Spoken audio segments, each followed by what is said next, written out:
melancarkan serangan malam ke-10 berturut-turut terhadap Iran. Serangan terbaru ini menargetkan pasukan Iran yang dianggap mengancam pelayaran komersial melalui Selat Hormuz.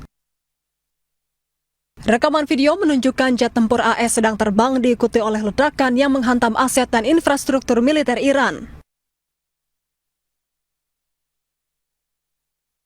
Pasukan AS menyerang pusat komando militer Iran, kemampuan udara dan maritim, lokasi peluncuran rudal dan drone hingga sistem pertahanan udara Iran. Hingga kini, AS dan Iran masih terus saling meluncurkan serangan militer sejak 2 pekan lalu.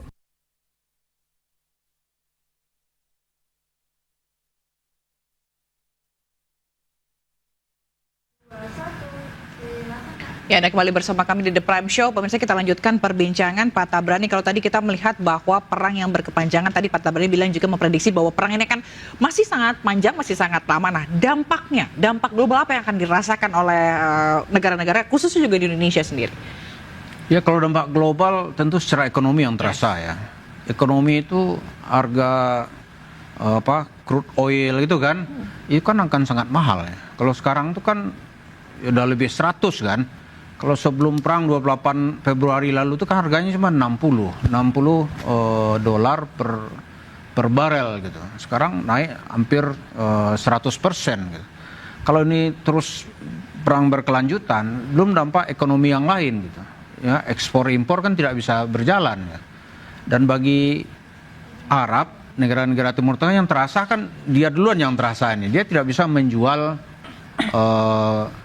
minyaknya ke negara-negara di dunia. Seperti kita tahu, Selat Hormuz itu ada 20% kebutuhan minyak dunia berlayar melalui selat tersebut.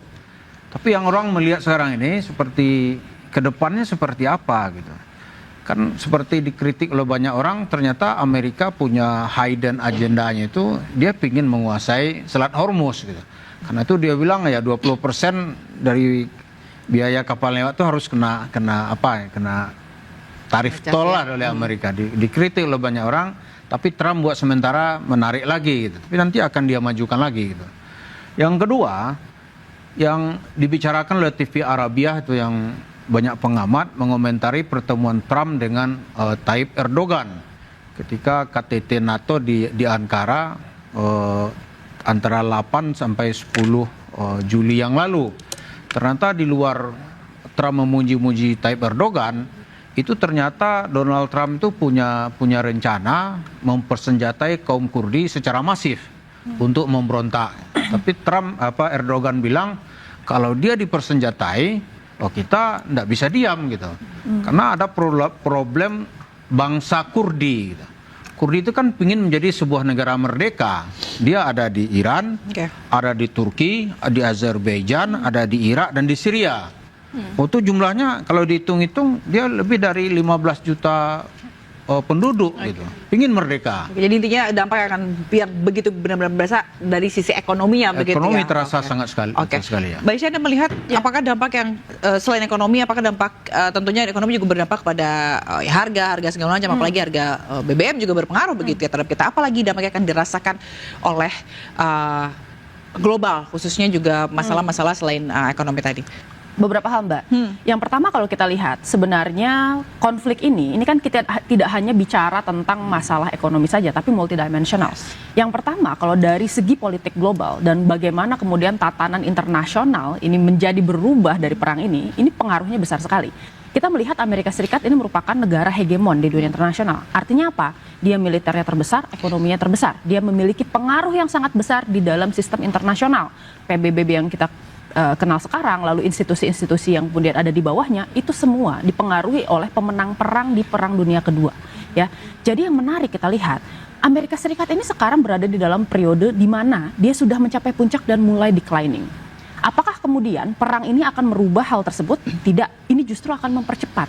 Kenapa? Karena perhatian Amerika Serikat yang tersedot ke Timur Tengah ini akan membuat negara-negara revisionis atau negara yang kemudian naik ke atas menjadi saingan Amerika Serikat itu memanfaatkan hal ini.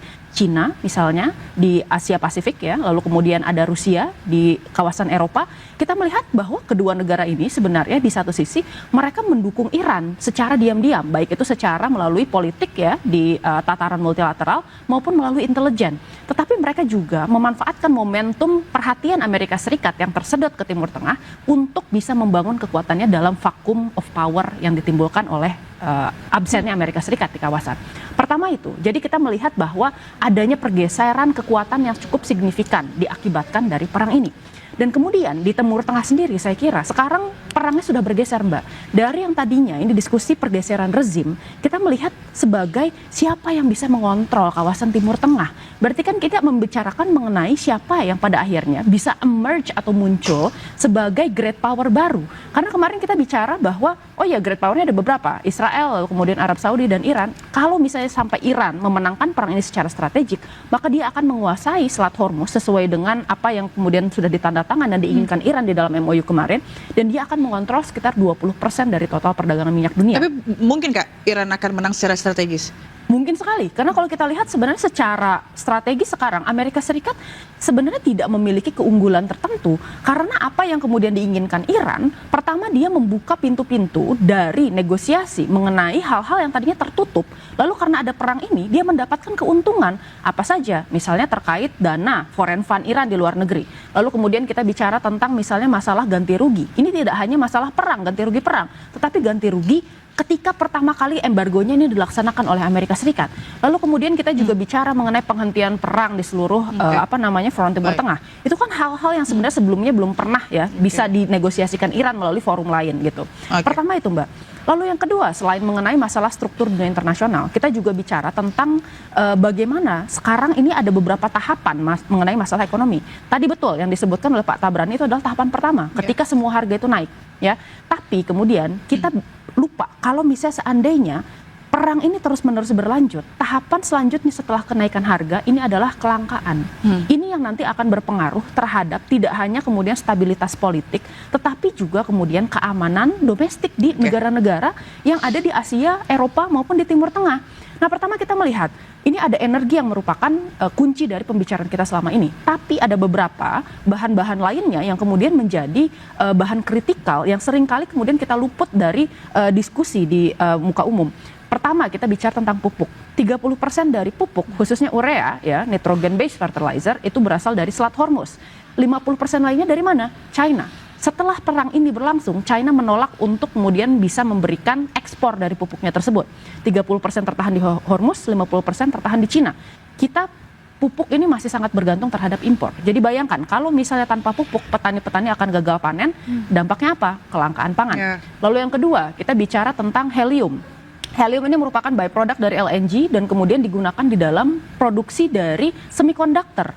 Kalau misalnya semikonduktor ini tidak bisa terus diproduksi, khususnya untuk negara-negara Asia Timur seperti misalnya Korea Selatan, lalu kemudian Taiwan, kalau misalnya ini berhenti diproduksi, maka kemudian teknologi bubble dan khususnya AI bubble yang sekarang sedang menjadi primadona di Amerika Serikat, ini kemungkinan besar akan pecah. Karena dalam 1 tahun, kemungkinan besar mereka membutuhkan sekitar 10.000 gigawatt untuk bisa menopang hal tersebut. Jadi menarik banyak hal yang kemudian bisa berdampak. Jadi tidak hanya ekonomi, tapi dari segala keamanan juga berpengaruh begitu ya. Oke, tadi menarik soal strategi yang kemungkinan bahwa Iran, kalau kita melihat perbandingan antara kekuatan dengan Iran begitu ya, tapi Mbak Isa bilang Iran mungkin saja akan menang melawan Amerika dari sisi strateginya. Benar nggak Pak Tabrani melihat itu dari dan di samping itu juga ada fiksi-fiksi yang berbeda pendapat gitu ya?